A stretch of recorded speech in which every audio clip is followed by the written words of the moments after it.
It seems fitting the new year kicks off with a brand new phase of the Marvel Cinematic Universe. Phase 5 has a lot to offer, including Thunderbolts, Blade, The Marvels, Captain America New World Order, and the longly awaited Daredevil Born Again. We will also get to see characters like Nick Fury, Echo, and Agatha Harkness play a bigger role in the ever-expanding Marvel family. With that in mind, I'm Adam from What Culture, and here are 10 new MCU characters we can't wait to see in 2023. Number 10. Lila. Being the closing entry in the trilogy, Guardians of the Galaxy Volume 3 will be the last time we should see Star-Lord, Drax, Nebula, Gamora, Mantis, Groot, and Rocket together. Just to make this installment even more emotional, Guardians of the Galaxy Volume 3 will introduce Rocket's old flame, a sapient otter called Lila. Although Lila and Rocket were born as ordinary creatures, they were endowed with heightened intelligence after undergoing genetic experimentation. Because they went through the grueling procedures together, the pair share a special bond. Together, Lila and Rocket have battled all sorts of zany enemies, including killer clowns, a mercenary jackrabbit, and a toy-obsessed mole. Yeah, those guys probably won't be implemented into the movie. As ridiculous as Lila sounds, Guardians of the Galaxy's director James Gunn has a talent for making viewers fall in love with wacky characters. After all, he's made us care about a tree, a man-eating shark, and a guy called Polka Dot Man. Not only is Lila sure to be a welcome and adorable addition to the team, it'll be interesting to learn Rocket's origin and see a more vulnerable side from the furry critter.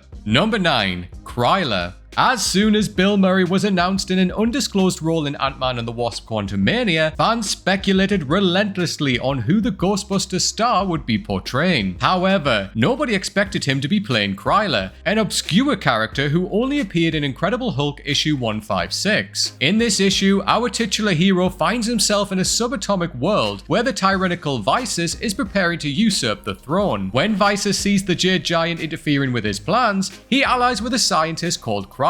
Using a device that manifests subconscious insecurities into reality, Kryler forces the Hulk to face his greatest fear, a deranged version of himself. Because Kryler is a generically written baddie who died in the same issue he debuted in, you can understand why even the biggest comic fans have never heard of him. As a result, it's not clear how Kryler will fit into the story of Ant-Man and the Wasp: Quantumania. But with the comedic talents of Murray, Kryler is sure to be among the most entertaining and memorable characters in the eagerly anticipated sequel. Number 8. Gravic. As soon as the Skrulls were introduced in Captain Marvel, fans have been gunning for an adaptation of one of Marvel's most memorable events, Secret Invasion. In this storyline, the Avengers discover the shape-shifting Skrulls have been infiltrating human society for years and taking the identity of heroes and other significant figures. When the superheroes realize they can't trust each other, it isn't long before they all start turning on their friends, allies, and family. Although these extraterrestrials have been rewritten in the MCU as allies to mankind, the Disney Plus series Secret Invasion will introduce a schism of nefarious Skrull rebels, led by a new character called Gravic. Despite the fact few details have been revealed about him, die-hard fans suspect Gravic is a super Skrull, meaning he's capable of assimilating the abilities of 4 super beings simultaneously. Considering Marvel Studios has taken major liberties with the Skrulls so far, this theory doesn't sound too far-fetched. Since he's supposed to serve as the primary antagonist of the series, it would be pretty boring if Gravic had nothing to distinguish himself from the other Skrulls. Number 7. Abigail Brand. When Emilia Clarke was cast for Secret Invasion, fans couldn't stop guessing who she was playing. Every name was thrown around, including the Skrull Queen, Spider-Woman, Psylocke, Lydia, the Super Skrull, and Thanos' mother, Sui-San. Even though Clarke's role is meant to be a deeply guarded secret, a leak has revealed she's playing Abigail Brand, who serves as the director of the extraterrestrial counter-terrorist unit, SWORD. Basically, she's Nick Fury if he lived in space. Being a human/alien hybrid, Brand has various powers including pyrokinesis and super durability. She can understand and speak any language in the cosmos, making her exceptionally skilled with brokering peace between intergalactic forces. Not only has Abigail Brand handled many extraterrestrial threats, including Thanos and Galactus, she was instrumental during the Secret Invasion. After the Skrulls stranded her on her orbital base, Brand broke into their ships and rescued Reed Richards, before facing the invaders on Earth alongside the Avengers. With many more nefarious aliens still to be implemented into the MCU, such as the Badoon, the Brood, and the Phalanx, let's hope Secret Invasion isn't the last we see of Abigail Brand. Number 6. Modoc. Born as an ordinary human, George Tartleton was forced into a mutagenic experiment which transformed him into a living computer called Modoc. After the procedure increases his brain size as well as his head, Tartleton went mad with power, referring to himself as MODOK, mental organism designed only for killing. Because he's set on taking over the world, this big Bond scientist has tussled with Iron Man and Captain America on dozens of occasions. Because he's one of the Avengers' most recurring foes, it's bewildering how MODOK hasn't appeared in the MCU yet, especially since he was meant to feature in Iron Man, Agents of S.H.I.E.L.D. and Captain America Winter Soldier. Fortunately, that's about to change, since Ant-Man and the Wasp Quantumania will mark the live-action debut of this classic supervillain. Although details surrounding the criminal with the killer cranium are hush-hush, it's rumoured MODOK will be Darren Cross, who seemingly died in the climax of Ant-Man. Because Cross is regarded as one of the MCU's weakest villains, seeing him reborn as this iconic adversary will be a great way to redeem the character. Number 5. Sonia Fallsworth. To help combat the Rebel Skrulls in Secret Invasion, Nick Fury will team up with British secret agent Sonia Fallsworth, who is portrayed by Olivia Colman. To a casual Marvel fan, that name shouldn't ring a bell, but if you're an avid comic reader, you should recognize the importance of Sonia's surname. During World War II, Captain America fought with a British operative called James Montgomery Fallsworth, aka Union Jack. Much like Cap, Fallsworth represented the fighting spirit of the English people, which is why he had the British flag emblazoned on his outfit. Even though James Fallsworth appeared in Captain America: The First Avenger, the sequel confirmed that he died after World War II. Because Sonia Fallsworth shares James's surname, it's safe to assume she's his granddaughter and will serve as Union Jack's spiritual successor. But that's not all. Because Coleman is an Academy Award winner, it's a little suspicious how she's portraying a minor character in the MCU. Since Secret Invasion is sure to reveal certain allies have been Skrulls all along, don't be too surprised if Fallsworth is exposed as one of the invading aliens. Number 4. The Hood.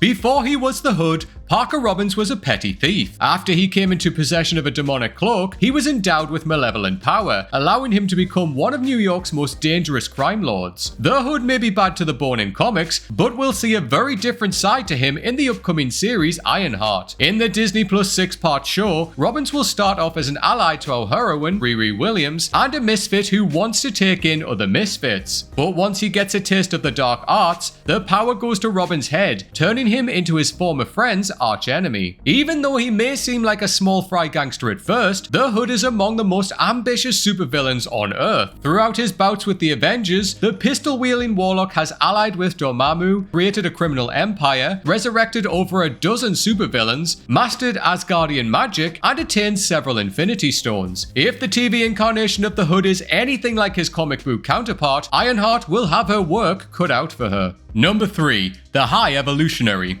If you enjoyed Shakudi Iwuji's performance as Myrn in Peacemaker, you're in luck. James Gunn was so impressed with Iwuji's work, he cast him as the main antagonist of Guardians of the Galaxy Volume 3, The High Evolutionary. As the name suggests, the cosmic scientist is utterly obsessed with evolution, to the point where he's evolved his own brain, allowing him to control any creature's DNA. In the blink of an eye, he can devolve his foes to the state of an amoeba. Alternatively, he can evolve the most pathetic organisms into his own indestructible minions. Although the High Evolutionary is a force to be reckoned with, some comic fans were worried he might come across as a generic adversary, much like Ronan the Accuser in the first Guardians of the Galaxy. But as can be seen in the trailer, the Evolutionary's backstory has been revised, so he's the one responsible for turning Rocket Raccoon into a sentient creature. This change was a great idea, since it gives the High Evolutionary a personal connection with one of our heroes, which is sure to make the story far more engaging and the inevitable showdown a lot more epic. Number 2.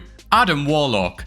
Originally, Guardians of the Galaxy Volume 2 would have concluded with the Sovereign's living weapon, Adam Warlock, allying with our titular heroes to defeat Ego the Living Planet. But when director James Gunn became concerned the film had too many characters, he decided to save Warlock for the follow-up. As frustrating as it's been to wait another 6 freaking years to see Warlock in live action, it was the right decision. Because Will Poulter's character is so iconic, it would have been a bad move to cram the Golden Gladiator into Guardians of the Galaxy Volume 2's already overstuffed third act. Also, it's fitting he would debut alongside the High Evolutionary since he's the one who gave Warlock his name. Originally, he was just called him. Very catchy. Guardians of the Galaxy Volume 3 may serve as the end for several Guardians, but rest assured, this is only the beginning for Warlock, considering the grandiose warrior has played a role in nearly every cosmic event storyline, lead his own team, wielded the Infinity Stones, turned into an intergalactic supervillain, and became Thanos' BFF. Adam Warlock is sure to have a long and prosperous future in many Marvel projects to come. Number 1. Kang the Conqueror. After the death of Thanos, the Marvel Cinematic Universe looked like it had the perfect opportunity to wrap up, but that isn't the case. The Infinity Saga may have drawn to a close, but the Multiverse Saga is only getting started. So since Phase 5 is officially underway, Marvel is ready to introduce the next overarching antagonist of the franchise, Kang the Conqueror. Although Jonathan Majors portrayed a variant of the time-weaving supervillain in the Disney Plus series Loki, the true incarnation of Kang will debut in Ant-Man and the Wasp: Quantumania. We're not just talking about another baddie, because time itself is Kang's plaything. This guy is beyond a Thanos level threat. Forget about wiping out half the universe. Due to his masterhood over space-time, Kang's ambitions jeopardize every reality in existence. Even with the combined forces of every superhero in the cosmos, it's difficult to comprehend how anyone could best him in battle. Will the MCU's new big bad become as popular as Thanos? Who knows? But because of the towering talent of Jonathan Majors and the scale of Kang's power, he's sure to leave an impact on the Marvel Cinematic Universe in a way we haven't seen since Avengers Endgame. So there we have our top list of MCU characters we can't wait to see in 2023. But please do let us know in the comments down below who your favorite character is from Marvel Comics who you cannot wait to see appear in the MCU. If you want to follow me on socials, I am at Strawn87 on Twitter and on Instagram. Thank you for watching, everybody. I hope you enjoy the rest of your day, and until next time, take care.